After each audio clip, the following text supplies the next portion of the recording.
Hi everyone! ఇదైతే అందరికీ తెలిసే ఉంటది. బనానా స్టెమ్ తెలుగులో వచ్చేసి అరటికాడ అని పిలుస్తారనమాట. ఆరోగ్యానికి చాలా మంచిది. ముఖ్యంగా వచ్చేసి కిడ్నీ స్టోన్స్ రిమూవ్ చేయడానికి, లేడీస్‌కైతే హార్మోన్స్‌ని బ్యాలెన్స్ చేయడానికి, పీసీఓడీని రెడ్యూస్ చేస్తది. ఇంకా యూట్రస్‌ని కూడా క్లెన్స్ చేస్తదనమాట.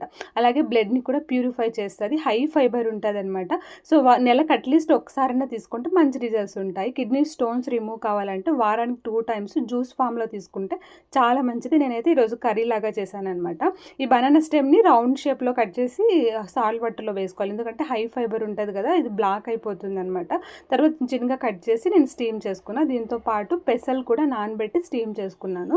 నేనైతే ఇవి స్టీమ్ అయిపోయిన తర్వాత ఇక్కడ ఫ్రై లాగా చేస్తా ఉన్నా. ఫస్ట్ అయితే ప్యాన్‌లోకి కోకోనట్ ఆయిల్, పోపు దినుసులు, ఆనియన్, పచ్చిమిరపకాయలేసి పోపు వేయించుకున్న తర్వాత స్టీమ్ చేసుకోండి బనానా స్టెమ్, ఇంకా పెసలు, కొంచెం పచ్చి కొబ్బరి తురుము, సాల్ట్, కొంచెం కారం పొడి కూడా వేసుకొని మిక్స్ చేసుకుంటే ఫ్రై రెడీ అయిపోతుంది. రైస్‌లోకి